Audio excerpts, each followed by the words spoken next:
Hello, my name is Maria Fernanda, and I'm the host of IOScholarships Superheroes Podcast.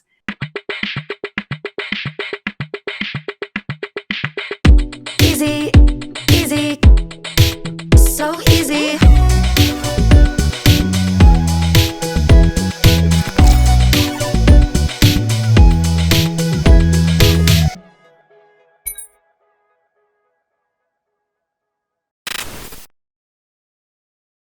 This podcast is only a 10-minute podcast that highlights the best kept secret of IO scholars, job recruiters, and community influencers. And most importantly, we want to provide you financial resources to go to college debt free and become financially savvy. And our guest today is Rogelio Mendoza. He's a proud Mexican American leading Latinos in STEM, working as the president of the Society of Hispanic Professional Engineers, and he's currently attending the University of Texas at Austin studying mechanical engineering. And at the same time, he's working with Toyota in production engineering in the Bodywell Group. Thank you, Rogelio, for being part of the show. And tell us, what inspired you to pursue a career in STEM?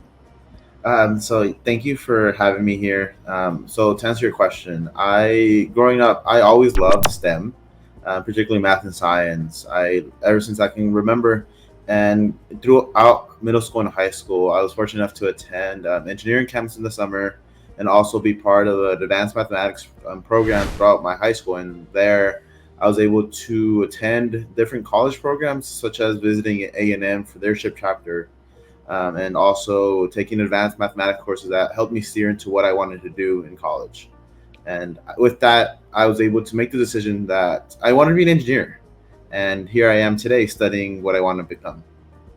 That's amazing. And tell us a little bit more about your challenges as a Latino in STEM. So I would say the biggest challenge is not seeing many people like us, not seeing many people that look like me, that share the similar values, that are able to relate to each other. And although that may be a struggle, I use it as motivation to succeed, because I know that what I'm doing right now may be very stressful, may be very time demanding, but not only is it beneficial for myself, it's going to be very beneficial for others to look upon me as inspiration for when they want to pursue in STEM, or just when they reach the professional goals as I want to do, as I'm doing right now.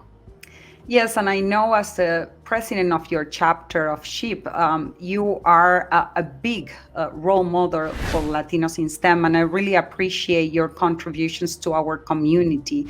So tell us about your big plans at the Society of Hispanic Professional Engineers. Yeah. So for this upcoming school year, we want to achieve a lot of milestones. We are working very hard behind the scenes right now in the summer. We currently have an officer team of around 35 chairs and officers. So we are working very hard with, what is the number? I would say 8 or 9 committees, and we are working hard. We are fortunate enough to celebrate our 40-year anniversary at the chapter. So we are having a whole week dedicated just to commemorate all the success we've had for Hispanics in our school, and Hispanics in STEM in particular. And we are having a lot of new initiatives, and just with the great officer team and our dynamics, we are looking forward to lots of great events so we can increase our membership and build the familia that we are. Yes, and what will you say are the top 3 qualities Latino engineer students require to be successful in this field? So I would say resilience, being able to bounce back from anything that may be harming, or like like not that are not typically what you would expect. So basically, failure. So being able to bounce back at failures, we often shun it, like we don't welcome it because we don't like to see ourselves fall. But being able to be resilient, that really allows us to be successful. I would say another one is confidence.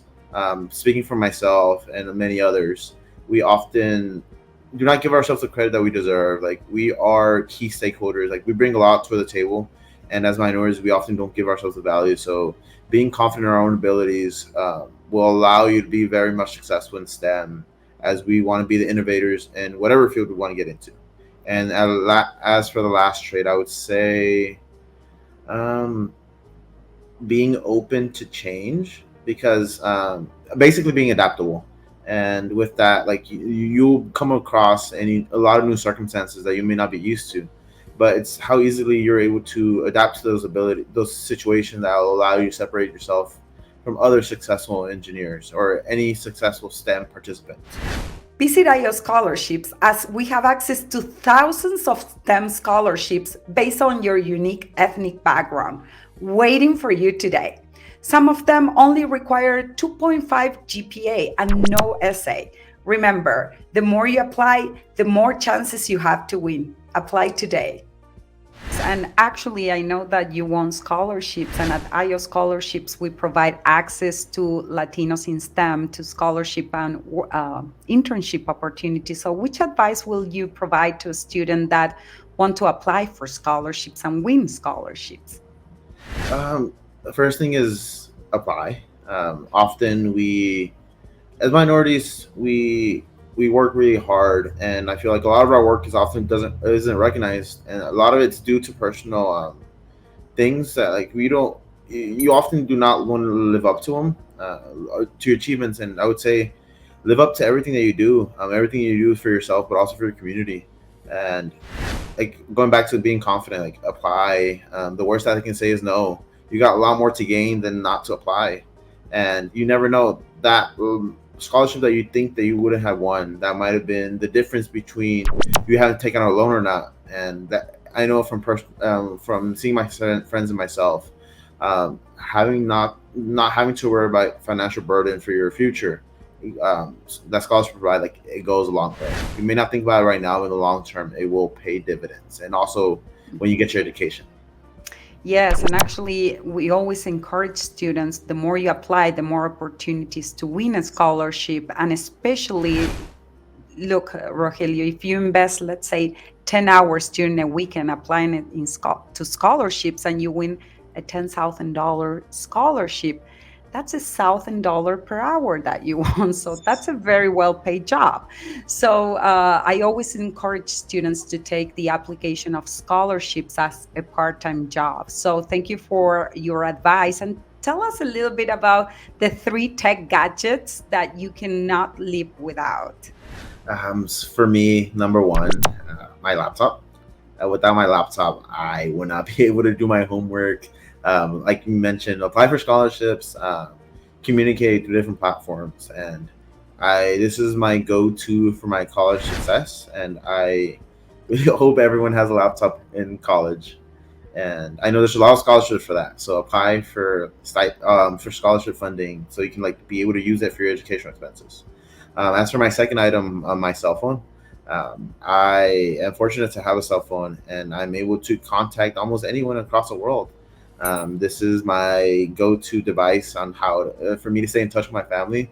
As previously mentioned, I am in my internship, so I am far away from home. But with just a phone call or FaceTime away, I'm able to keep in touch with my family, my mom, my siblings, my father, who I very much love, and thankfully I have that blessing. And lastly, my third would be my monitor.